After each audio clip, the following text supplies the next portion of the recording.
All right, everyone. Welcome to a very cool video. Today, I've lined up a boss battle.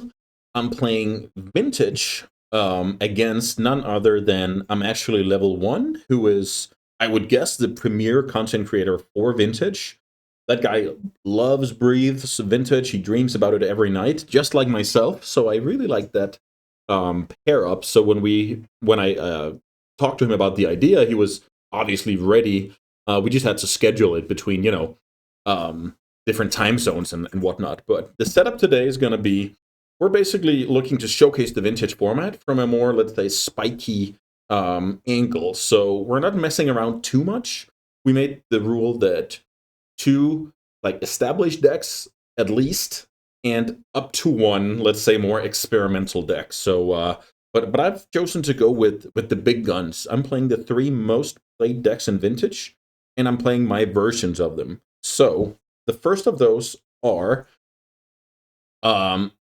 is the Blue-Eyed Lurrus deck. I took some inspiration from Miharu and added Teferi's Response. But other than that, it's a pretty straightforward deck. So for those of you who are not too familiar with this archetype, this is basically a Lurrus deck. So we have a little bit of restrictions on the permanents. That means no Tinker Citadel, no Mentor, no Narset, and classic stuff like that. But in exchange, we get some awesome recursion with Black Lotus, Lotus Petal, and Mishra's Bauble. And of course, if our creatures die, we can also replay them. So more late game, less, let's say, explosiveness. The cool thing about this deck is it's incorporating 9 colorless lands. So first of all, we have Urza Saga, which is just your win condition just slotted right into your land section, which is kind of absurd. But at this point, the format is so ready for it that it's balanced. But in a vacuum, this card is absurd. So unanswered Urza Sagas will lead to game wins and losses, depending on which side of the table you're on. So watch out for that.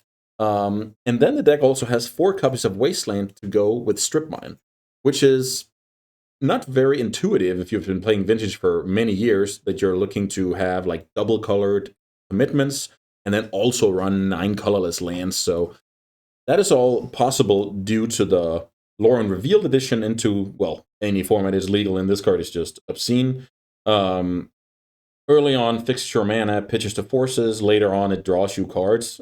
Like, this card is very strong. That kind of allows you to play a lower land count, or at least, fit more colorless sources into your land count, and then still make it work. Deck has 4 Tundras, because when you play blue-white, a couple of fetches, not like a ton of fetches, but you could easily count Lore and Revealed as fetches, so whatever. Full Acceleration I've opted for. Some versions cut down on off-color Moxen. I still like it for Lurrus, putting the Lurrus into hand, activating Saga, bigger tokens, paying for soft counters, stuff like that. The deck has quite a bit of removal spells going on here. We have Quad, Swords to Plowshares between main and side. And then we have some cool ones here. March of Otherworldly Light. So on the surface, this is a 1-mana kill a Mox or kill a Saga. And then depending on how much mana you have, you can kind of make it even more flexible. 3-mana kill Oath of Druids is also a very normal play. And if you have even more mana, you can kill bigger creatures. So very flexible card, but it's only worth main decking because we're living in Urza Saga world, basically. Seal of Cleansing is another disenchant effect that's good against Oath, good against Saga, good against Shops, and just the recursive theme here of Seal of Cleansing being a permanent to combo with Lurrus, and that earns it a slot in the deck, basically. We have some, let's call it usual suspects in the blue department, and then we have these 2 copies of Teferi's Response.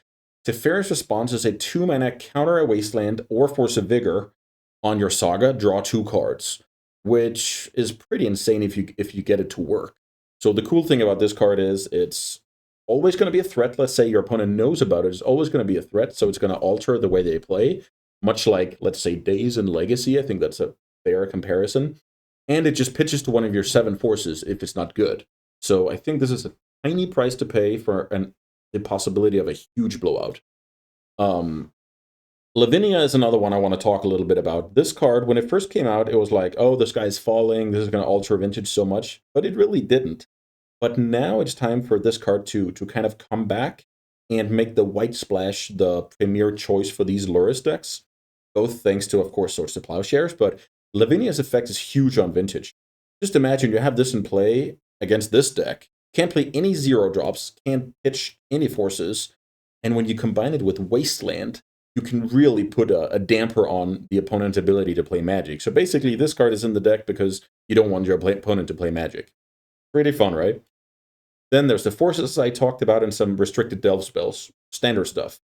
Sideboard, we're mainly looking to be better against Oath, Saga Mirrors, any creature deck. We're looking to improve against graveyard decks and Oath with Containment Priest. Pretty cool double-edged sword, or Swiss Army knife, I guess. Then I'm not really looking to die turn 1 on the draw, so I have some free counters. Fluster to also bolster any combo and control matchup. And then I have a couple of Hurkyl's Recall because Mishra's Workshop is still showing its ugly face from time to time, and it just comes out of nowhere and wins tournaments. So I want to be prepared against that. And then there are 3 different trinkets, all good against Bazaar, and they have some crossover, like Soul Guide Lantern against Breach. What do I know? Needle against a deck with 3 Okos or whatever. Gravedigger's Cage against Oath of Druids. So, and then of course the Lurrus, which does cost you a sideboard slot, but I think that's gonna be just fine. Yeah, I'm not gonna say too much more about this deck. I would say in general, this deck shines when you don't get overwhelmed, and this deck is not the best when you have to come back from tough board states. Let's say you're on the draw against Initiative and they land a big creature and they kind of halt your game plan. The comeback mechanisms aren't the best in this deck. Also, it has no vault key, so if your opponent has a big board, you have to like deal with it the hard way, and that could be the challenge today. But yeah, we'll see about that. Yeah, that'll do it for my deck tech. See you guys for the matches. Hey, here we are for match 1 of the boss battle. I'm playing against, I'm actually level 1, Mr. Vintage himself. So one detail about this is we know the matchup. We decided to share our 3 decks and the order, not the exact lists, but the actual decks. So right now I'm playing against the Workshop Aggro, and it doesn't really matter for this opener. This is just a mulligan no matter what. And this is a keep no matter what. So yeah, let's get things underway. I'm trying to think about what to put on the bottom here. Let's see. I can develop my Saga. I want to probe. Maybe I get rid of the dig through time. That could be reasonable. I'll probe turn 1, gain some info. I can hit like something like Lavinia or Teferi's Response, and that would be awesome. Wait a minute here. Oh, okay, I misread. We're up against Oath. Ah, he made it. He made the list C, B, and A right instead of A, B, C. Okay, that is something. So let's have a look at this hand. Force Negation, Beseiju. The opponent might have to turn 1 Beseiju if I go versus Saga. Maybe that's desirable. See if we can get some more info here. Demonic Tutor. That's a lot of action. No black mana for the opponent, though, which is pretty good. So I'll lead on Moxjet. I'm trying to think. Am I supposed to put Lurrus into my hand? Opponent can go Land Mox Beseiju. Maybe that's not a bad shout. Put Lurrus into hand, play from there. Not the most, like, conventional thing, but I think it's reasonable. Opponent, I draw a card. Opponent draws the DT. Already lots of game actions. Yeah, I got myself confused there. Mox Emerald, we knew about. So now the opponent knows I have Lurrus and 3 unknowns. They're not looking to Is Seiju? Maybe they are. Yeah, it's actually a tough decision here for the opponent. It's not, like, trivial at all. Do they want to get me going with Saga? Or kill it and kind of bite the bullet and... Okay, so I'm allowed to play, which I do like. The problem is my opponent has Tinker. So let's see. What if I bubble first? Do I then give my opponent a reason? No. So maybe I look at the top of my deck to see if there's any... Okay, another Saga. That means Tinker is gonna resolve. Unless I go Lurrus Desperation Mode. Lurrus Desperation Mode. How does that sound?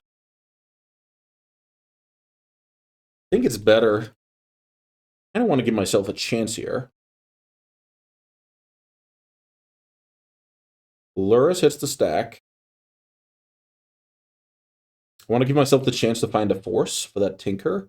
Right now, the opponent kind of knows what's up, I would imagine. Let's bobble.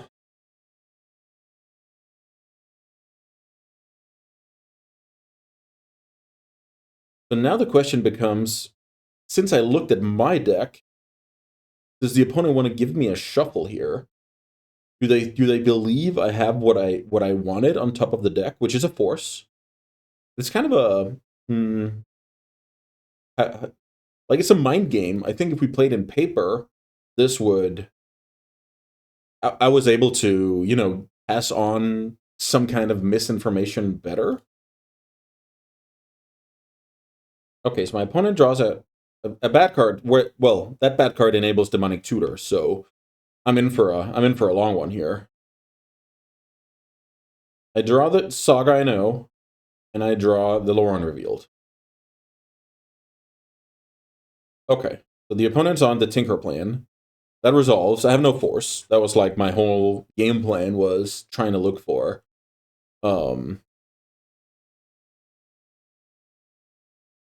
Just trying to look for the desperate force will. Huh.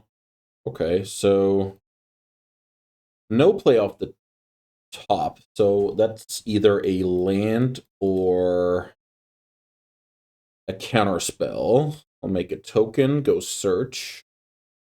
See what I can search up here that makes any sense. Saga's going to be my 5th card in the yard. My opponent can most likely Demonic Tutor next turn. I really want to fire off some stuff. What if I go Mox Sapphire? That should help with Treasure Cruise quite a bit, I would say. Maybe I just start by attacking. Most likely gonna get negated next turn. How do we kind of circumvent that? Play Pearl. Trying to think if Petal or Bauble makes the most sense. I think I'm gonna go for Bauble here. Look at my own deck. Delta. I mean that's a bad one, so let's cycle, get a fresh one, get a Tundra. I have 6 cards in the yard. If I play a land, I might as well play the Saga out here, so I have 8 total for Treasure Cruise.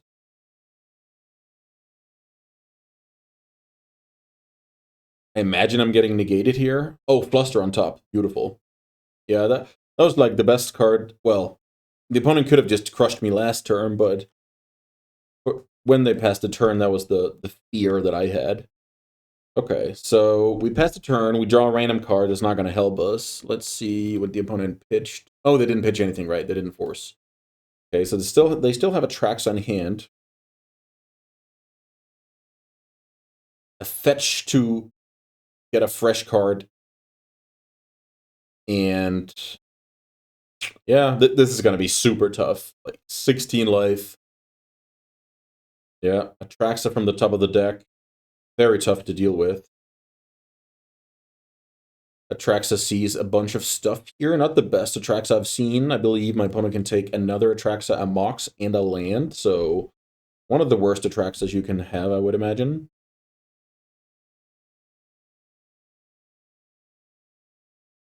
Opponent's down to 9 life. They do have the Besiju, which means I can't just snipe an like unblockable win out of nowhere. Opponent plays the Jet out that they found off. Attracts a trigger. Yeah, Oath is... Sometimes Oath is this deck where you don't... You only have so few cards that matter, but actually that number with the addition of Show and Tell has gone up a lot. Like 4 Show and Tells, 4 Oath of Druids, Tinker Ancestral, and all the tutors. So, yeah. That deck is way more well-rounded than it was back in the day. I remember just having games with Oath where, oh, I didn't draw an Oath for the top 25 cards or whatever, and then, yeah, I was just dead. Yeah, I think it's going to take more than a sip of water to win this game. This is actually a pretty good showcase of... Sometimes this Lurrus deck can look like a, let's say, like a legacy deck. Even though I've drawn like a bunch of Moxen and stuff. Nice Demonic Tutor Time Walk here. The Atraxa hit is going to do it to me here. Opponent turns off Lurrus. Opponent goes to cleanup. And yeah, I've seen enough here. It's early enough. Rather, it's timely enough for the concession. So sideboarding, I have a lot of stuff against that deck, which is the good news. So 6 good sideboard cards. Let's see if I can find 6 bad ones. So in general, I think if Atraxa hits the battlefield, that's not a game I want to prepare for, so I'm going to cut the Swords to Plowshares. The Fairy's Response maybe isn't the best. I can also see Flusterstorm being good. Maybe Lavinia isn't the best in this matchup, but then again, then the opponent needs 3 lands to do things. This could easily be a matchup where I simply just have too much stuff. Maybe the... Yeah, let's get rid of the Teferi's Responses. Now I have a million things to shut down Oath, a million things to shut down Show and Tell. And then there's Oko. What am I looking to cut? I think you can always, quote-unquote, always cut a Mishra's Bauble in matchups where the game is oftentimes about something else than resources. Like when Lurrus enters in this matchup, it's not, you know, how can I explain it? That's not really the game plan I'm going towards. That's very, I would say, icing on the cake. Let's cut another bauble with that theory. So we have a ton of interaction against my opponent's broken draws. And then we still just have our game plan of, you know, Saga, Lavinia, chip damage away, hopefully towards a victory. Okay. Let's submit that. A lot of relevant cards here. The thing is, we can still lose to something like, let's say I draw Seal of Cleansing, then I lose to Oko, or I draw March and I lose to Show and Tell Atraxa, right? So my answers are still a bit situational, but I think between that and all the counterspells, I think I'm at like 12 counterspells or something along those lines. I think I'm reasonably happy. Okay, so this hand is a keep thanks to Lauren Revealed. This is actually a good hand thanks to Lauren Revealed. So let's go ahead and keep that. So let's see here. I can probe my opponent, see what's going on, and then kind of make my decision from there. Let's just quickly see here. Maybe actually I don't want to probe because I might want to pitch that to Force of Will. Let's go ahead and grab a Tundra. Then I'm gonna upkeep Ancestral Recall. And get ready to pitch the probe, I guess. Sometimes it's a situation like this. Let's say my opponent forces. I want to force with the probe, and I want to keep the Flusterstorm, because that can help me against like Flash, Show and Tell, etc. So, I mean, probe, oftentimes you want to just fire it off for info, but here my play was kind of locked in, so. But with the Thoughtseize, I like that card. I remember when I saw it the first time in the list, I was a bit underwhelmed, but the reality of the situation is just that Thoughtseize is going to be good in any blue matchup, and playing with the info and either clearing the way or picking my best card to beat him. That's just some good options to have, and life total is not going to matter too much in these matchups. I mean, you'll have the occasional game where it's like, oh, if I only had one more life, then I could have stabilized or whatever, but it's kind of rare. Okay. The opponent with a plan of hoping I don't play Magic, basically, by taking the Brainstorm. And Ancestral Law of their own. Okay. Yeah, that's a bit of my own medicine here. Ruby hits the table. Huh, yeah, this could be tough. Let's see what we can draw off the top of the deck. We do draw Flusterstorm. Flusterstorm, you say? So Flusterstorm helps against, well, Mox Sapphire, enabling Flusterstorm and another play. That's where I'm getting at. I'm getting a bit ahead of myself here. So let's see. I can also play Lavinia. Maybe Lavinia is a good play. I go play Sapphire, play Lavinia. Then my opponent can, if they have a land, they can play Oath. But if they play Oath, I can kill it. Okay, I've talked myself into Lavinia here with no Fluster backup, but still prevents my opponent from playing Oko, prevents my opponent from playing Show and Tell, and that's basically what matters here. Corner case to that is getting Time Walked. Let's see if that happens. I could get Time Walked Oko'd. Okay. Opponent plays Oath of Druids, which is normally a good card, but my hand is very well set up. I draw Wasteland. Wasteland is insane now with Lavinia. So I guess I go play Cleansing, hold up Fluster for not much, I guess, but still a good safety valve. Then I'm going to Wasteland my opponent's Tropical here. And hopefully the combination of Lavinia and Wasteland will do awesome work here. My opponent really can't cast that many spells. Land is definitely something that's going to help my opponent.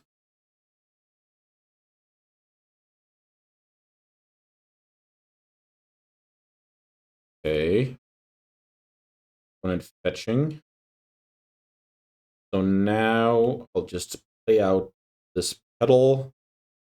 Now the question becomes, what am I losing to? I think this is a good time to put Lures into hand. Have the Fluster up. A card like Oko is annoying.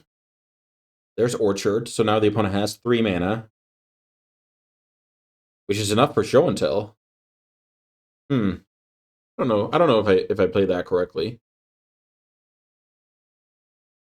Land. What could I have done? I could have held up March and Fluster. Okay, so Oko hits the field. Very annoying. Make that one into a... So let's see what happens if I kill that in response. Let's see here. So right now that is an artifact with mana value 0. But so is the creature. I guess letting that happen and then untapping and doing it is the same thing. Okay, so now my opponent has a 3/3 to protect Oko. Oko is a great card here. I might lose to that card. Let's see. Untap. And there's the Force of Will. No, not on time, unfortunately. Let's see. We can go Lurrus, replay Petal, trying. Maybe that's not how you play. Maybe I'm supposed to. Yeah. Let's try and kill that thing.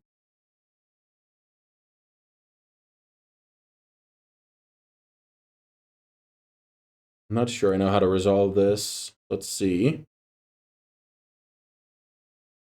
March on the token.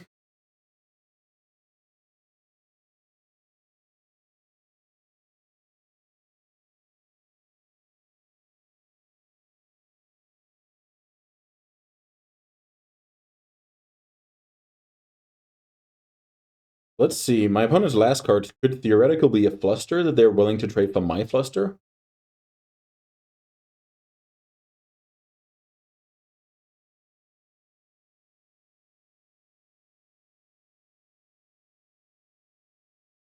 Could I have avoided getting O-code there? I don't think I could.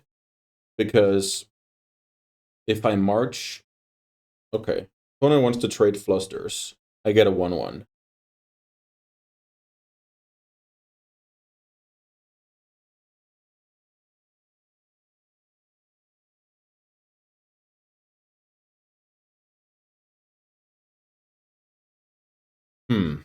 Okay, so Ruby dies. I attack Oko for 2. This is going to be very tough.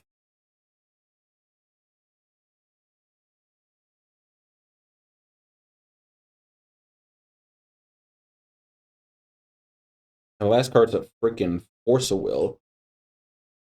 I'm scared here. A card like Oko can just take over games. This deck is not doing a lot. Like, it's not very impressive what this deck is doing chip damage related. So let's say our opponent goes plus on the Mox. Then Oko's at 4. Then I sent the team. If they trade off with Lurrus, Oko goes to 1. If they eat Lavinia, Oko dies and I can replay the Lavinia. So that's basically my only chance here. That I'm putting my opponent in a kind of a corner here. Also, I have the ability to replay Petal and Seal of Cleansing right now. But yeah, this could be a very close one.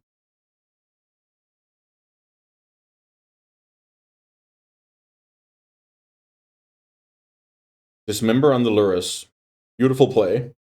So if the opponent had that Dismember, and they thought about my last card could be Force of Will, they made a great play because getting the Fluster out of the way and then having free roam to kill my Lurrus, awesome play by the opponent, which might win them the game, to be honest, because now I can't attack. Yeah, great play. That wasting is not really going to help me. Neither is attacking the Oko for 1. Right now, I'm sad I didn't board in the Pithing Needle.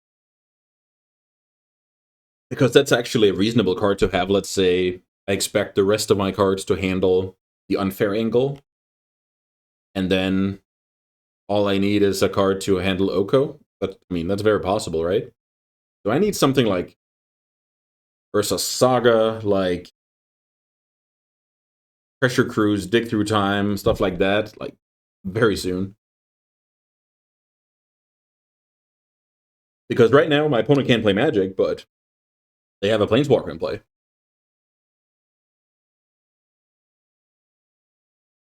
Detection Probe, now they see the bad news. Or, well, the good news, because Justin made a great play 2 turns prior. Mox Jet getting in there. I agree. It's time. It's time for that. And we do it. Also, another problem is in 2 turns, my opponent can go make a food this turn, then the following turn, the opponent can give me that food and take the Lavinia, and then all of a sudden I'm under Lavinia. So Time is really ticking here.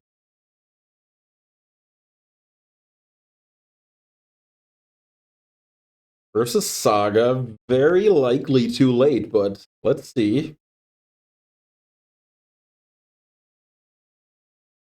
Versus Saga.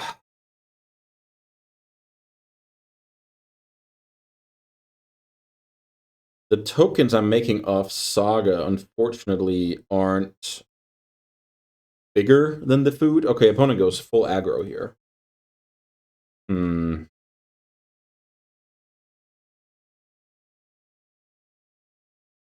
think if my opponent only attack with 2, I have more time.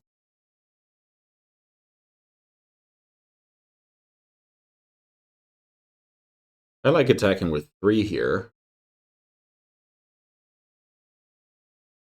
From my opponent's point of view.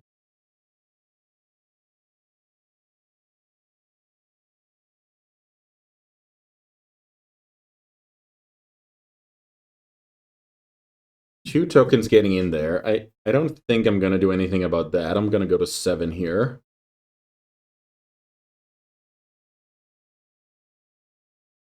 Can't do anything. Saga goes to 2.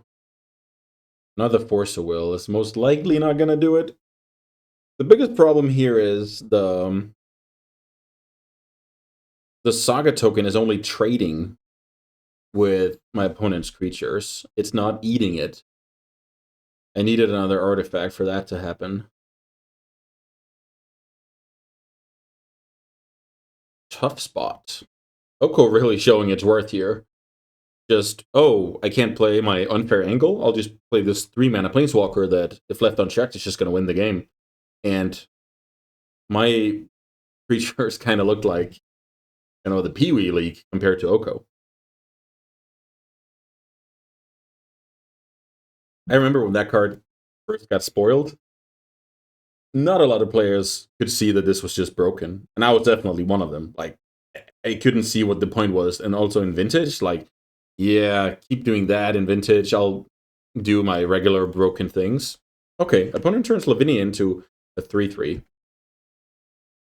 Which is interesting to do before... Okay, my opponent's plan is to pass. So, okay, that could be bad. I get a 3/3. Let's see what the opponent's going to do here. Flash? No, not flash. So, maybe something like Vigor? My opponent did turn on Vigor here.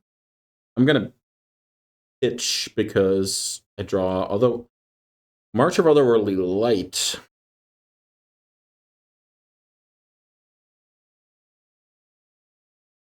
Now my opponent can Vigor me with Fluster backup, but that's not what's happening here, I guess. Dismember on the token. Dismember on the token.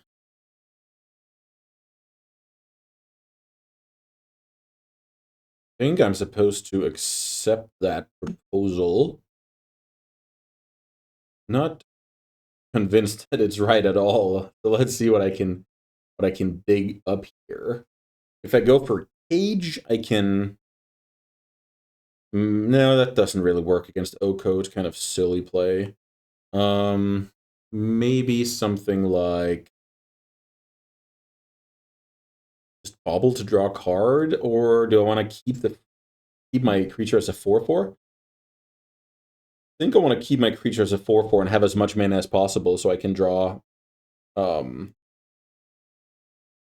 something like Lauren Revealed or whatever. Yeah, now I think I have to pass the turn once more. What happens if I attack Oko? My opponent's just going to take the damage. Also, I didn't realize my opponent was at 4 life until now. That's a lot of life loss. Do I want to just trade off here?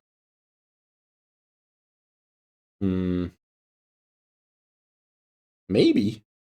Maybe I want to trade off here or get my opponent to 1. Or like Force of Will, fetches are bad.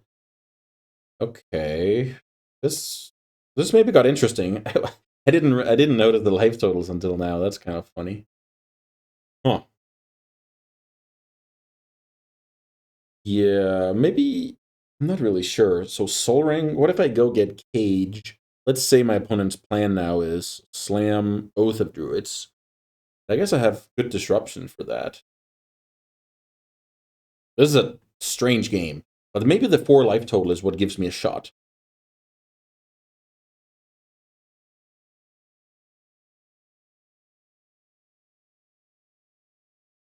Turning the Lavinia into a 3/3.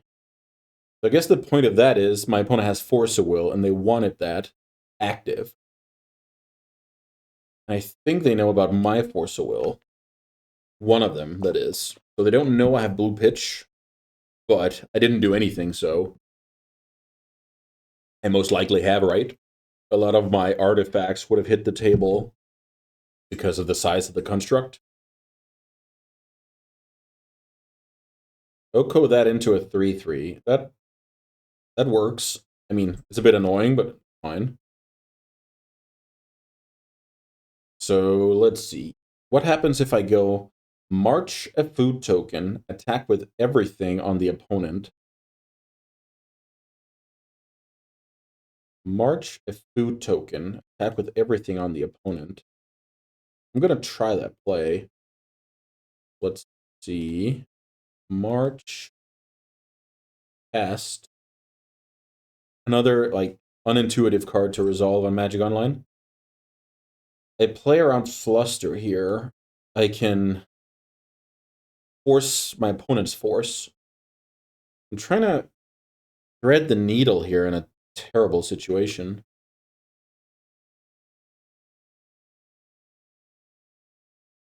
That happened. I untap. Draw a brick. Land is really not good here.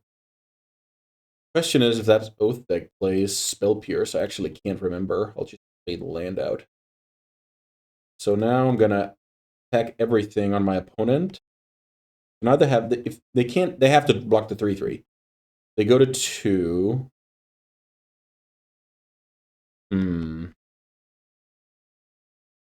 Yeah, this is gonna be super close because if my opponent makes a food, they can kind of stabilize, but I get one more token. Okay, that helps. I think they have to get a food and try and stabilize, then use those 2 mana to stay afloat, which works. This is kind of funny. Let's see. Brainstorm is gone from my deck. I don't play Ponder, but I do play Bauble. Guess I'll let the Delta stay in play. Bad draw. Attack my opponent. They have to crack the clue. I play land and pass. Yeah, this is a situation where if I draw something like Lavinia or Saga, I'm more hopeful, but this is going to be very tough.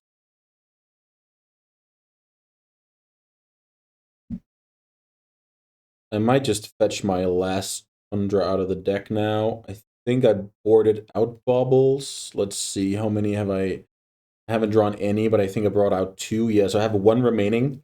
Right now it's the upside between thinning and having Bauble flexibility, but that's 1 card I think I'm supposed to fetch. I'm gonna place Oath. 1, 2, 3, 4. I can pay for Fluster. Yeah. Oh, I mean, you need blue mana to hardcast a Force of Will. So right now I'm playing into double soft counter. I think that's fine. I think my opponent has Force of Will blue card. Yeah, because the way they played with the Lavinia like many turns back. Oath of Druid hits the table. So now what can I win with?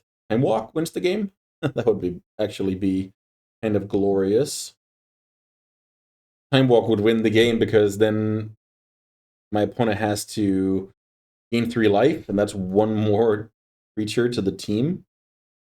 Okay. That's GG. Awesome match. Yeah, that was just a great one. A lot of Oko math going on here. Not the typical game you see every day, but that's how we like it. I think we did a great job of showcasing what the Oath deck can do here. And yeah, I was trying to catch up, but no such luck. See you guys for the next one. Okay, here we are for the second deck tag of the day. Here I have Coveted Jewel. So the deck's namesake card is a strange one. So 6 mana when it enters. 6 mana artifact, not to mention, when it enters, you draw 3 cards, and it can add 3 mana of any color. So this is a cool throwback to Ancestral Recall and Black Lotus in one card, which is awesome. And then there's this drawback. Whenever one or more creatures an opponent controls attack you and they weren't blocked, that player draws 3 cards and gain controls of Coveted Jewel and untaps it. So you really want to end the game fast when you put Coveted Jewel on the stack. And that's basically what this deck is designed to do.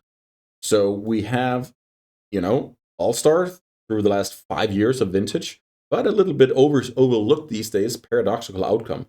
That card will, in combination with a couple of cheap artifacts and Coveted Jewel, make it trivial to win, right? So sometimes this is your draw 3 to get started, sometimes this is your draw 8 to kind of put the nail in the coffin, and sometimes you just pitch it to Force of Will, and yeah, just a great card.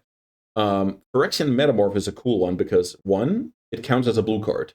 2, you can power it out of Mishra's Workshop.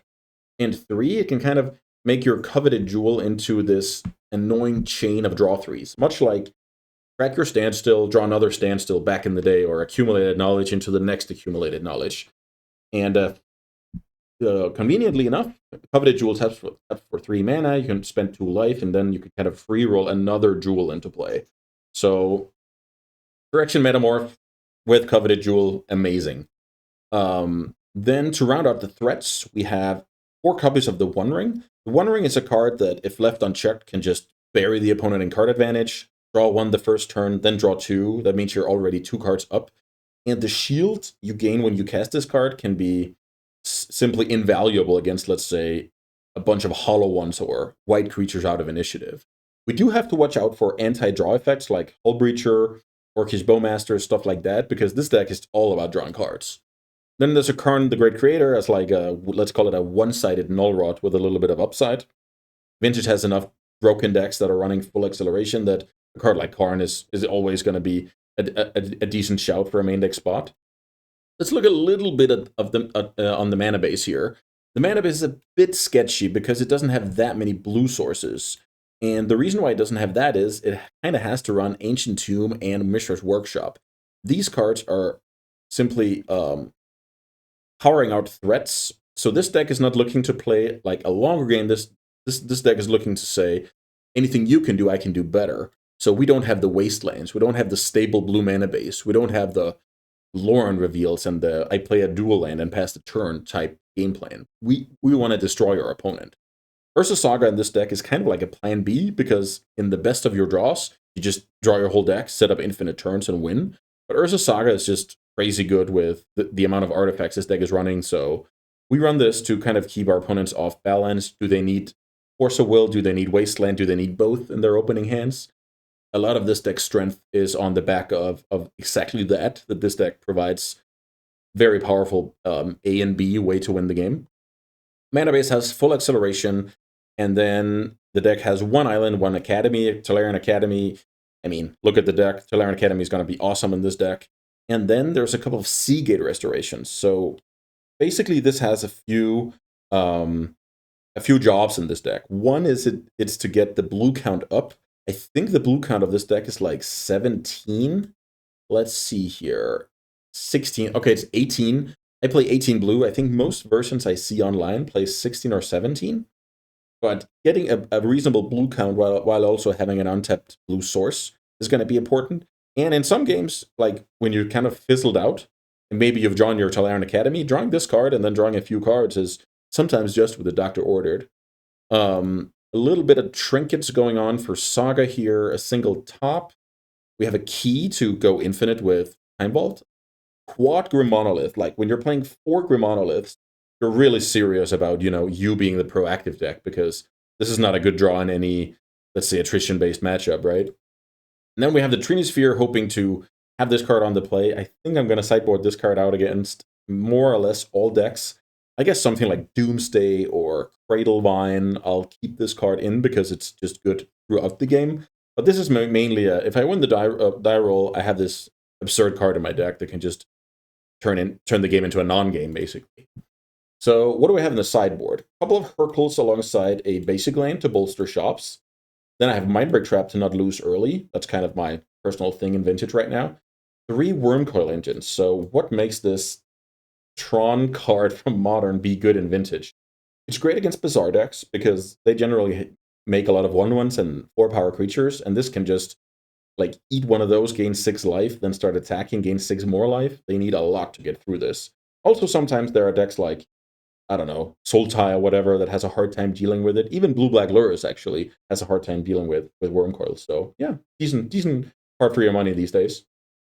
Then I have 3 copies of Needle, which is mainly to name Bazaar ahead of schedule, or, well, ahead of schedule, I mean when I'm on the play, or just make sure they can only activate it once. It's obviously not insane or anything because they have Force of Vigor and counter spells, but I think it's the best we can do out of this deck. And then I have my own personal spice here. I have 4 copies of Resculpt, which is basically exile target Null Rod or Collector Oof, and give your opponent a 4/4 to show forward, which is not nothing. But the other side of that coin is sometimes I've used this on my own, let's say tapped Mana Vault or tapped Grim Monolith or whatever, and kind of thrown my opponent off and have like a surprise blocker, eat a creature, and then start going aggro. Sometimes that plan can supplement the Ursa Saga plan. I mean, this is plan B for that card, right? Plan A is getting rid of very troublesome permanents, Null Rod, Collector Oof, Lavinia. Let's see if I'm able to do that today. Who knows? Okay, I think that does it for this deck tech. I'm looking forward to play some Coveted Jewel. Let's see what Justin's brought. Okay, here we are for match 2 of the boss battle against I'm actually level 1, and now we have some serum powdering. So if I didn't know the matchup beforehand, this time I did. This time I knew the deck was in the middle, his deck B, and then at least I would have known now. So we alternate play draw. I won the die roll match 1. Now Justin's on the play. After having powdered a few times, likes the 7, and I'm playing the Jewel deck, but I'm not sure I like this hand. Let's see, what can I even do with this hand? If I get Wastelanded or Vigored, I'm just super dead. I do have access to E here and a Time Vault, but yeah, this hand is just not gonna cut it. Yeah, this is way better. So let's see. I have 4 mana turn 1 for the One Ring, and I have 6 mana for the Jewel. Question is if I'm bottoming Metamorph or I'm bottoming Mox, because I might get Wastelanded, I might get Vigored and stuff like that. That's actually a tough one. Let's see. I go turn 1 One Ring, then what if I get wasted? Then this Metamorph is not going to do anything. I'm going to hedge a little bit here. I'm going to put back the Metamorph. The bad thing about that is, if I actually get to cast Jewel, I don't have the immediate, copy of Jewel, and that might hurt me, especially against the creature deck, right? Triple Rootwalla. 5 cards left in hand. No squeeze going. So let's see how many hollow ones we're looking at. 2 hollow ones in exile already. We're not looking at any hollow ones, but the thing about that is then my opponent is more likely to have Disruption. Ursa Saga. Ursa Saga is a good one, but I think I'm supposed to go turn 1 Ring. I even play around Mindbreak Trap.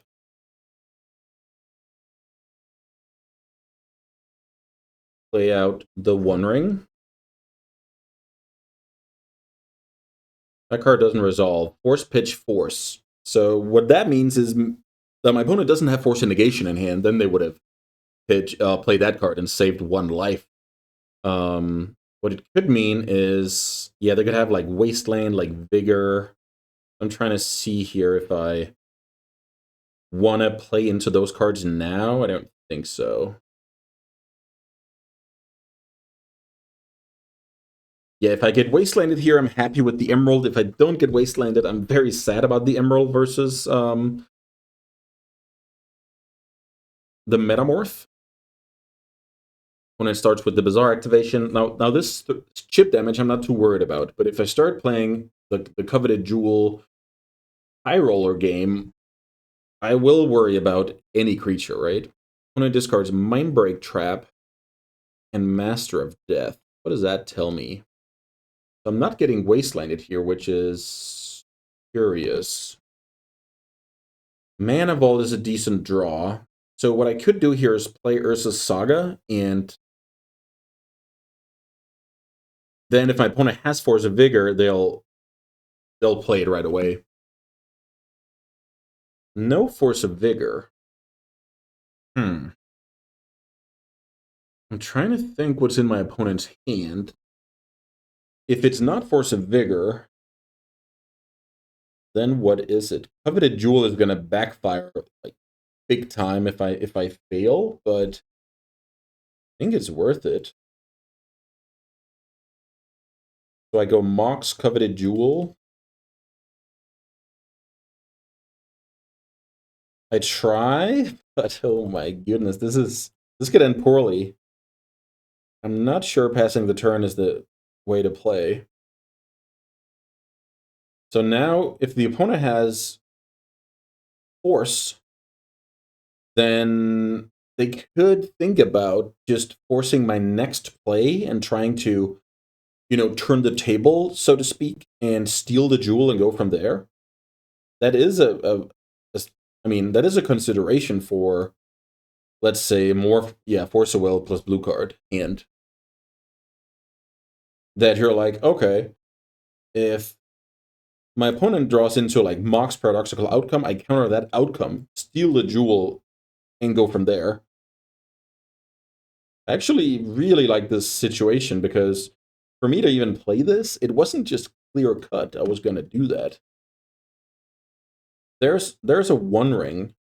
So right now, if my opponent has Trap, it's live. Can't do anything about that. So yeah, my opponent's gonna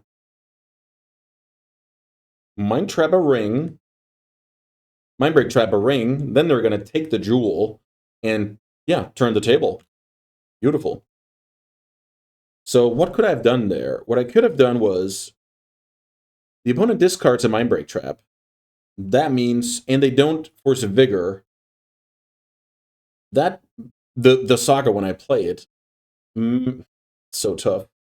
Maybe I was supposed to go Mana Vault, then play Jewel, and kind of,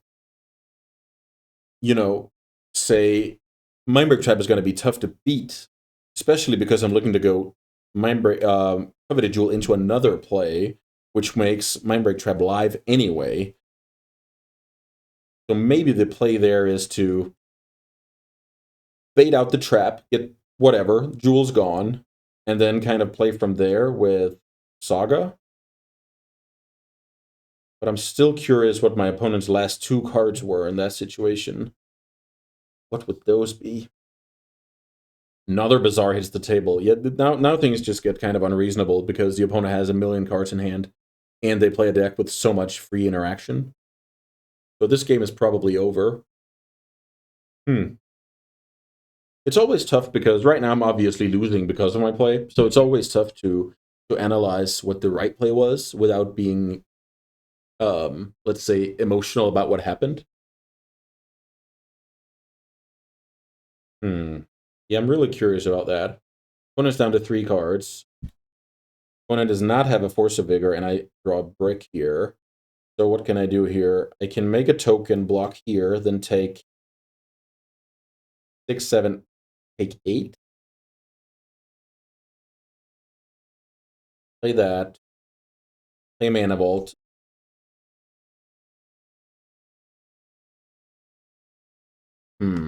Yeah. Yeah, so I was about to say, so this obviously turned out very poorly for me. So what's the upside? If Jewel resolves, my opponent has nothing. I'm basically making a play based on my opponent having nothing. But my play was only good if they had nothing. And they just discard the Mindbreak Trap, so it wasn't really possible for them to have nothing. Does that make sense? I think that's the logic. So if I sniff out the fact that they have another trap, I think I'm supposed to play into it with the Jewel, have it countered, move on with my life, which is basically hope the Saga survives through the next turn, and then I can hopefully start and stabilize a little bit. And then I have a lot of haymakers to draw from the top that, you know, can give me a shot in the game. Right now, the problem is my opponent has so many cards in hand that it's unlikely I'm resolving spells.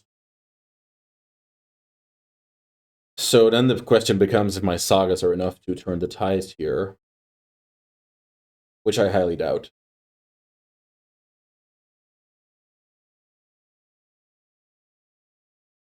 Rootwalla with double Master, double Squee in the yard. So yeah, this is where my opponent can kind of build their own hand. Even just a single Wasteland would be devastating here. Because I think I'm supposed to go get something like Sensei's Divining Top, draw a good card for my turn, and then find protection with Sensei, or like second great thing to do. Otherwise, I think I'm just toast. The danger of playing a non-Wasteland deck against Countervine is just that the deck can just back up that aggro with so much stuff in the mid-game. I'll make a 5/5, block. Opponent's 4/4. I'll take 8, go to 6. Oh! That's beautiful. I didn't even realize that. That's awesome. Opponent can pump the Root Wallace. Yeah, I didn't think about that. That was still the biggest creature I was supposed to block, but it's funny I didn't think about that. I've actually had that situation happen before. It's just so long ago where I stole a jewel and did that. So now I need to draw an insane card, and I need my opponent to not have a counter. Good luck. Now that even can't be a paradoxical outcome. GG's. The opponent knows I just drew this, and I didn't make a good play last turn. Now, this is a cool one. Noxious Revival on a blank, so that I probe into the blank. Yep, great maneuvering by the opponent. That was tough. The opponent had a lot of stuff, and I don't think I played that, you know, very well. Like that combination is not the best. You wanna play your best, and you wanna, you know, try and beat reasonable stuff. This was very tough to beat. So let's see. I want the worm coils. I want the needles. Is this where my jewels just aren't that great? So Sensei's Divining Top. Don't think I like that card. Actually, I wanna cut Force of Wills. I just remembered. I really don't like Force of Wills in the matchup because it's better to just go Haymaker than another Haymaker instead of, this is kind of a critical mass deck, so Force of Will is sketchy in here to begin with. And since Force of Will is only protection in this matchup, it's not like, oh, I'm gonna counter something that kills me, like what do I know, Doomsday or whatever, Trinisphere. Then I think, yeah, I like to do it like this. So we have Disruption for Bazaar. We are more threat dense with Worm Coils. Worm Coils beating. That's very hard to deal with for the Countervine deck.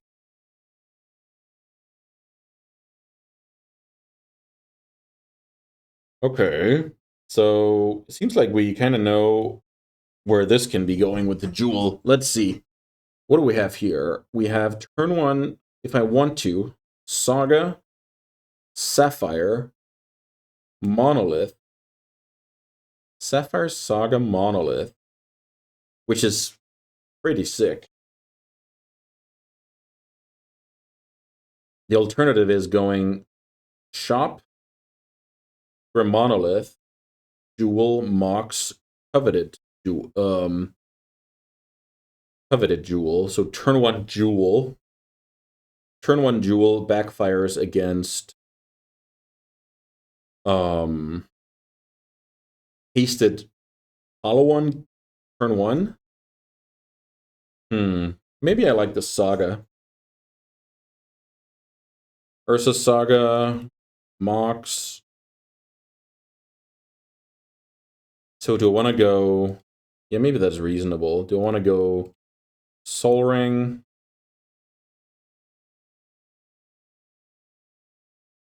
for Monolith, then top.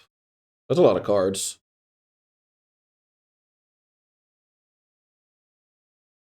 So something like Mindbreak, Trap, that, Vigor, some stuff. I've done my best play against Vigor and Trap. Let's see if I get Vigored here and what my opponent wants to target. I could imagine that Sol Ring and Saga are very tempting targets, but... And that's kind of where my hand... Okay, I was about to say that's kind of where my hand is reasonable, because I can go Shop Jewel. I think my opponent's going to put creatures onto the table here. They killed the Saga, which means if, let's say, they had a Wasteland, they probably would have killed something else and Wastelanded the Saga. Opponent goes to 4 cards in hand here. Let's see how many creatures they develop. So the fear here is, wow, awesome. The fear here is my opponent getting, and they have Disruption. This is a ton of power. So now I just become, you know, kill them now or don't live to tell the tale. Wormcoil Engine is a good one, which is actually something that could alter my... So if I get Force of Will, I lose no matter what. This card is pretty awesome at stabilizing. Yeah, I guess I played that. Wormcoil Engine is good against, I was about to say, Force and Negation. Let's see if I can hit anything here. I don't have anything to do here. I only have 1 mana floating. I have a Workshop, but that's only 4 mana total. And yeah, quick dispatch, really. Opponent had 1,000,000 power and a double force. Game's over. That's really just... That deck is... Against those draws, not much of anything can beat it, but I think I did a good job of deciding to go with the Wormcoil instead of the Jewel. Let's say my opponent has Force and Negation. That's basically what you can hope for in that spot. And then I think Wormcoil stabilizes a lot of the time there, but no such luck. We got Vigored, 13 power, and Forced. That's just how Vintage is sometimes. And let's see if I can take a match off of Justin in the last one, because I'm down 0-2 at the moment. Don't go anywhere. All right, it's almost time for match 3 of the day, and for that occasion, I've chosen to bring Mono White Initiative. So what's the deal with this deck? We have the duo of White Plume Adventurer and Seasoned Dungeoneer as our, like, let's say the reason that this deck exists in the first place, because those two cards are pretty absurd at accumulating value and closing out the game. And I guess the challenge is you kind of had to fill out a good deck around those beaters, and those cards need to be disruptive. So we have a mana base here with the 4 Wastelands, 1 Strip Mine. We have the Cavern of Souls to kind of get through Force of Will, which is the main way for the opponent to interact. We have our full acceleration, including 4 Chrome Mox and Lotus Petal, so we're really serious about making a good turn 1 play. Then, of course, we have just, you know, the premier white disruptive Hate Bear. We have 4 Couplets of Thalia and 4 Archons. That's like the backbone of our turn 1 disruptive plays. I can't talk about Archon enough. Like, this card is just absurd. In a metagame, or in a world of Vintage where people don't play that many basic lands, this is just my fetch line enters tap, then whatever I'm trying to fetch also enters tap. This is like the white Time Walk. It's one of my favorite cards to cast turn 1. Really like that card. I mean, Trinisphere, when you're on the play, this card can be just unreasonable and steal games. I like that in a deck that can reliably make 3 mana turn 1. We have a couple of Loran here. Loran does a few things. So Loran is removal for mainly, in my opinion, Oath of Druids. Just the fact that we're not dead to Oath of Druids. We're still behind, don't get me wrong. Oath of Druids is super tough matchup. But being able to kill that card, sometimes even uncounterable through Cavern of Souls, is going to be huge. Sometimes you can kind of get Caracas going and do some broken things against Workshops, but that's not really what we're expecting to happen. We want it to happen, but we're not expecting it. The activated ability on this card is a bit iffy. Sometimes you like it, sometimes you really don't want to do it, because in general, in the mid to late game, the opponent's draws are going to be more powerful than yours, so I'd be very curious activating this card unless I'm super desperate. But then we have a couple of copies of Solitude. There aren't that many creature matchups these days, but it's just a fine card to have access to. Keeps the initiative against, let's say, the mirror and stuff like that. This card is fine, nothing special.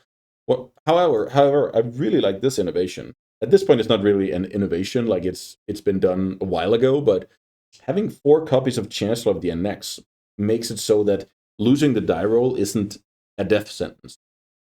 Having more cards that does something on the draw is exactly what the Doctor ordered. And in a deck with Solitude and Chrome Mox, it has like an extra use as well, right? So you have it in your opener, you can stomp your opponent's development, and you can imprint it to a Chrome Mox. That's the ideal thing. And then don't sleep on a hardcasted Chancellor. That card is definitely going to be relevant if you play enough games. Let's see if it's going to be relevant today with hardcast Chancellor. In my sideboard, I have 4 Swords to Plowshares against anything with creatures, 4 copies of Containment Priest against anything with Bazaar of Baghdad and Oath of Druids in it. Then I have 1 more Lauren, mainly against Shops and Oath. And I have a couple of Archons if Justin is sneaky enough to bring initiative of his own. And just in general, if I'm in a completely open metagame, you expect to face the mirror. So I think this is a reasonable use of sideboard slot. Archon of Absolution has evasion, can't be killed, and cost your opponent mana to attack. This is even a absurd all-star against the Squee Cradlevine decks, where, well, not Cradlevine, Squee, obviously, where you don't have mana, so opponent can't attack if this card's in play, so it has double use. Another Solitude kind of against any creature deck, and then I have Null Rod, so I have 12 mana accelerants in my deck, but against the decks where Null Rod is good, mainly Jewel and other like super broken things, like Turbo, Time Vault, and stuff like that, Null Rod is just going to be good. Sometimes you kind of get screwed by it, but the cool thing is, in most of those matchups, they don't have land destruction, so at least your lands stick around under the Null Rod on most occasions. Yeah, I think mainly this deck is trying to build, dig a hole and put the opponent in it as fast as possible. This is not the best deck in the late game, but once you get the initiative going, the opponent's on the back foot, and we want to kick them while they're down with this deck. That's just the name of the game. I think that does it for the third and last deck tech of the day. All I have left to say is enjoy the matches. Okay, last game of today's boss battle. I can't say the results have been very good, but we take those. Thankfully I like playing Magic no matter the result.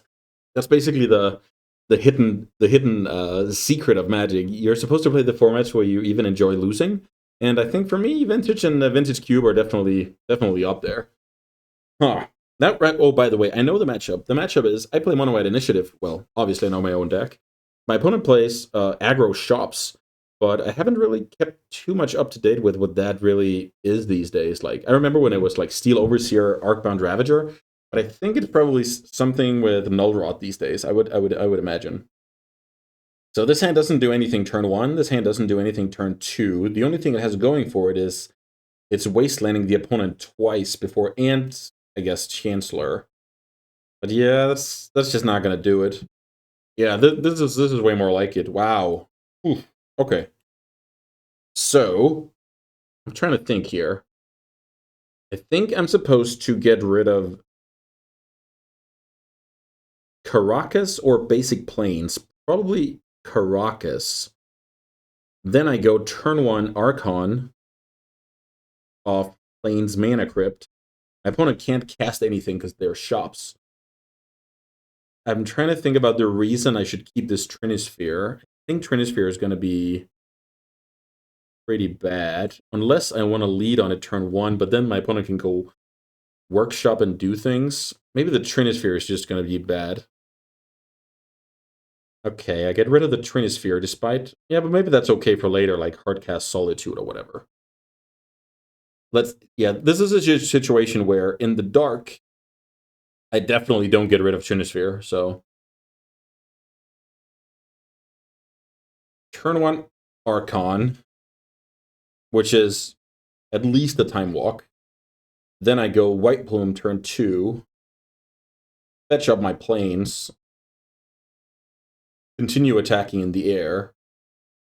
Then I get the initiative going. Yeah.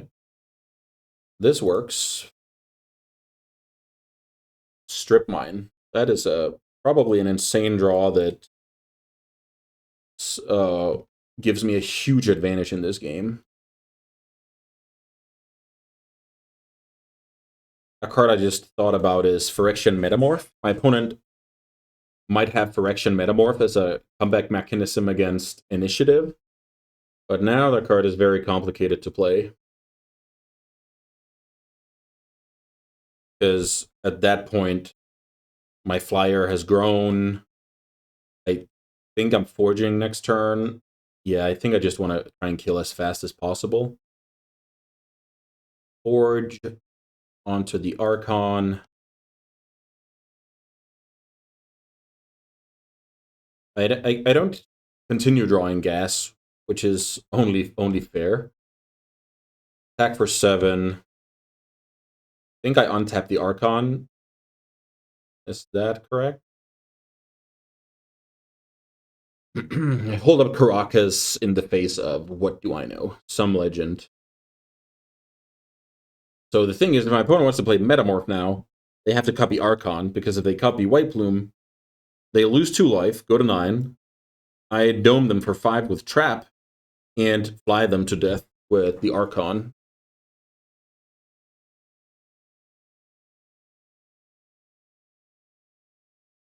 I'm really not sure what the opponent can do in this scenario. They're going to give it a go here, so let's see. There could easily be something I haven't thought about.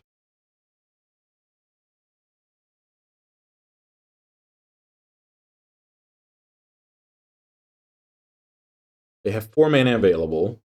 The Archon's not going anywhere. Okay. Stonecoil Serpent. That's a good one. I remember when we used that card to be good against like Sphinx, Dak Fade, and stuff like that. Let's see. Let's trap. Put my opponent to 6. Flip for the Crypt. Draw Chancellor. Can I play it? 1, 2, 3, 4, 5, 6, 7, but only double white on the board. That's funny. Yeah, I think I'm just supposed to attack with Archon here. My opponent goes to 2. I untap the Archon.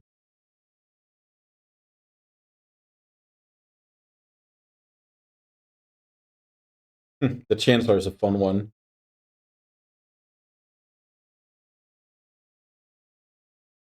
My opponent's Wastelands enter tapped. Spheres are unlikely to do anything. So I think I have a pretty clear shot at casting Chancellor next turn. That would be a fun one to win with. But let's see what the opponent can do here if they can. Okay, Metamorph is a cool one. So let's see what they do with the Metamorph. I assume they take over the initiative here.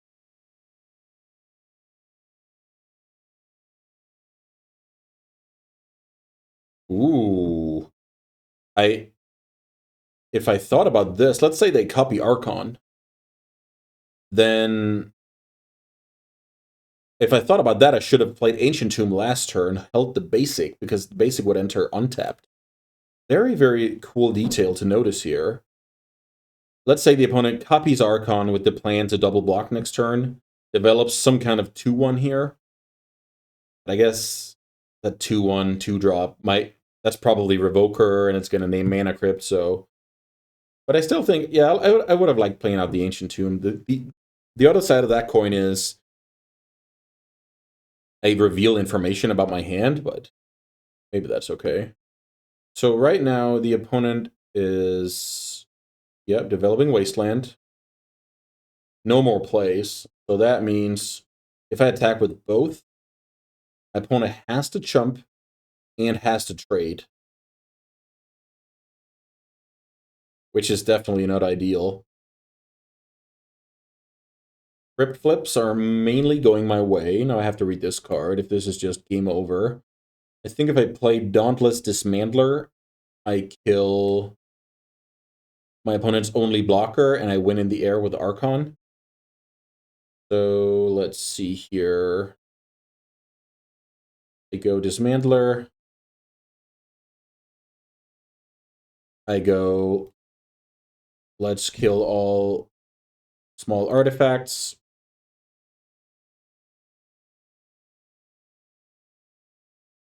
I attack in the air with a Lethal Archon. Yeah, my draw was absurd here. Turn 1 Archon, turn 2 Initiative creature. That's just too much. So I'm going to take out Trinity's Fear right away. That card is not really interesting at all. This matchup, I like all the plows, including Solitude. I like Loran. I don't like more. So I want to fit these cards into the deck. So let's see. A card like Thalia is probably close to just terrible. So let's cut those 4. And now I just need one more cut. Maybe it's just Archon on the draw. I really don't. That card on the draw just very rarely a difference maker. I imagine this matchup is very play draw dependent. If I have like, yeah, my powerful starts are just so good. So, and I mean, so are theirs. So what I'm trying to figure out is maybe I just cross that bridge when I get there, but I want this Archon on the play. So I wonder what I get rid of for the potential game 3. Okay, let's submit this and see if we can do it to him on the draw here. Match 3 of the boss battle. My hit points are getting pretty low here. I'm about to get knocked out by the boss. Double Chancellor. The thing about Double Chancellor is it most likely eats a Mox, or it eats a creature. I think if it eats some kind of meaningful creature, it's awesome. Let's say my opponent has Ancient Tomb, something. But yeah, this hand is really not the best. It has stable mana. I like that, and I'm able to Wasteland. I'm going to keep this, but I'm really not sure. Reveal a couple of Chancellors. Have the Solitude, so at least one of the Chancellors have, stuff to do. Versus Saga, we have that one covered. So let's see if the opponent has some kind of Mox draw that can, play into the Chancellor, or they prefer waiting a turn and just bypassing it altogether. Also, at this stage, my opponent is expecting me to have a play turn 1. Okay, so we get to eat a Mox. We get to Wasteland a Saga. So hopefully my opponent passes here and doesn't have, like, a lot of artifacts. Famous last words. Okay, Black Lotus.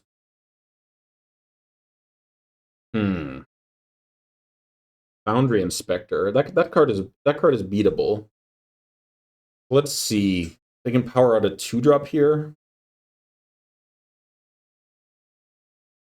What 2-drop are we going for? I hope they kept in Null Rod. Okay, that card. Maybe now I kill the Inspector. I think now is a good time to kill the Inspector. I mean, my opponent is unlikely to have more plays, but they could have like a Soul Ring or whatever. Okay, so Patchwork enters. I draw Swords, which could be good later, but for now I have to kill that Ursa Saga. And just take this super slow. Opponent's just attacking for 1, so we kind of got our wish-ish. So this is 3 mana to kill because of Ward. Ancient Tomb, Null Rod. Null Rod is probably good. Well, not right now, but it takes a lot of my reasonable draws off the table, which is very annoying. White Plume is a good one, so now we just need to land and then we have a play. Opponent can't cast anything. Huh. I think that means they have removal, which is scary, because they don't have land. They don't have artifacts that they can play. Sapphire. Yeah, that doesn't do anything. Am I ever getting rid of that Null Rod? I mean, it costs so much mana to kill it with the Dauntless 2-drop, so let's just not play it. Yeah, as turns go by, I don't think I'm favored, partially because of the fact that they play that card. Nettle Cyst. That's very annoying because plowing the Germ, my opponent can just equip. I think what I'm supposed to do is try and draw one more land, bite the bullet, and kill Automaton. But I'm not even sure I have time for that. There's another plow, so at least now we can kill the Germ. And then I just need one more land to kill. Oh, okay, it's raining here. Yeah, this is gonna be too late. Another workshop. Okay, funny. Okay, that's funny. That'll do it. Okay, so my opponent didn't have removal in hand. This is actually an interesting point because I actually considered, if I drew land number 3, to not play my White Bloom, because I was like, it's very unlikely my opponent has 3/3 in hand. It's way more likely there's a Dismember in the mix and I just get blown out if I play my initiative creature. Very interesting analysis that could have cost me. Let's say I draw the 3rd land and the White Bloom would just have been great, but I didn't play it. That's like a huge strategical advantage for me overthinking things, right? Okay. I think what I'm supposed to do here for game 3 is bring out a Chancellor. That card is the least, let's say, important card. Even turn 1 Dismantler is going to be fine because it kind of time walks.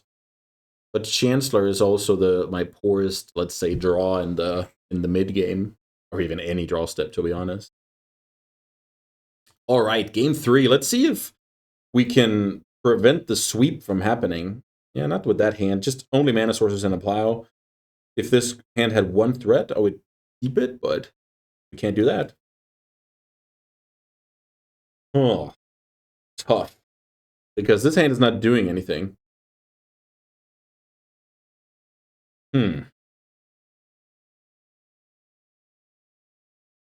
Mulliganing to 5 is very tough. Keeping this hand is also tough.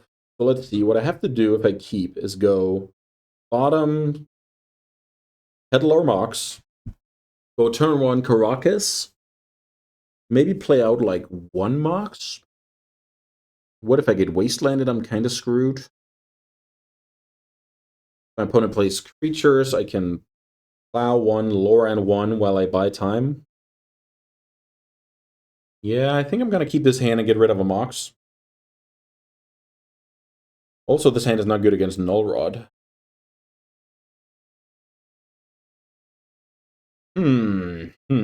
So basically, I'm keeping this hand on the back of the potential of drawing an initiative creature.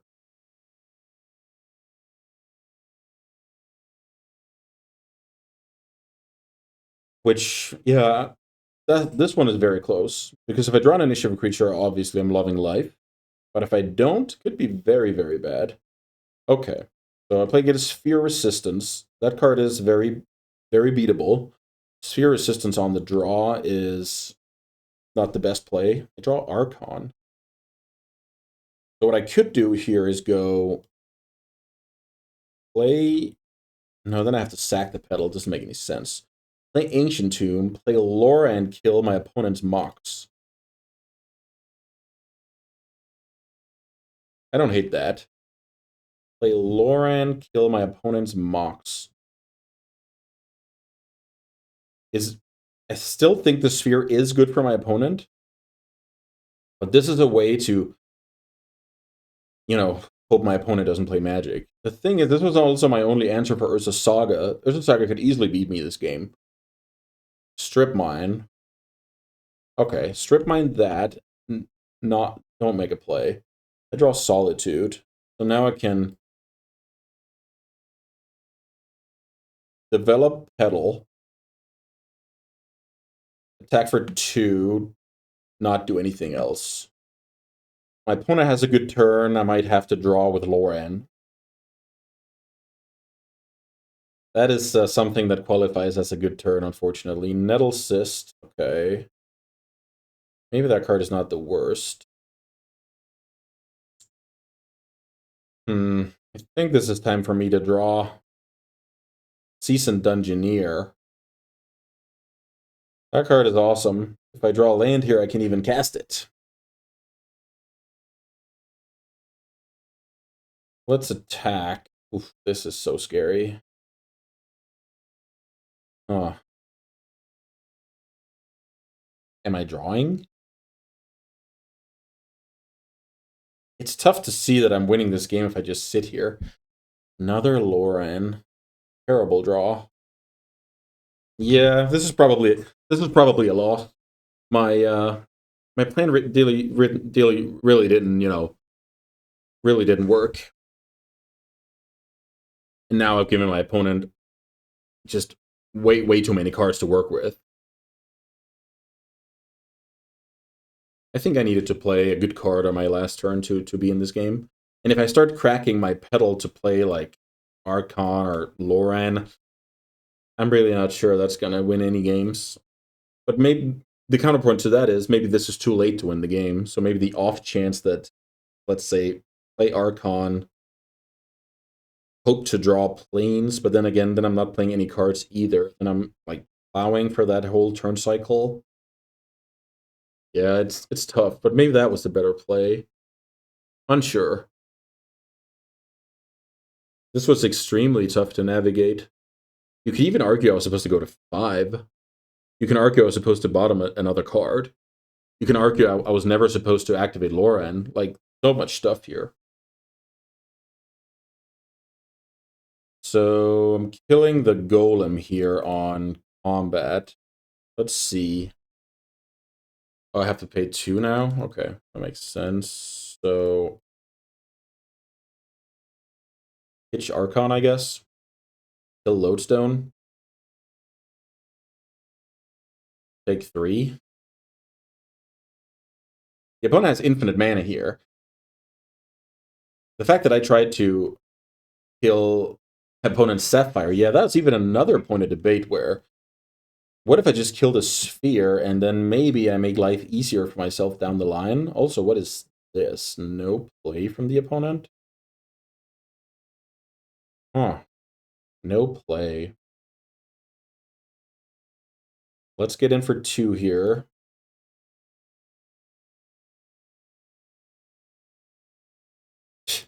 I think I have to keep drawing here. It's horrible. Yeah, I play that card. 3-mana initiative creature is fine here. Oh, Hardcast Trap. Awesome. I didn't think about that. Cool. That's a great reason to pass the turn. Yeah, so now I gave my opponent an extra card, cracked the pedal, and I got Mindbreak trapped. Very tough. Now I'm down to 1 land. And, yeah. No hope here. Needle naming, I guess, Loran, even though it's not that big of a concern right now, but it's still better than, allowing that I might get good draw steps. Okay, so actually Basic Plains would mean I'm in this game. That's not a Basic Plains. So that does it.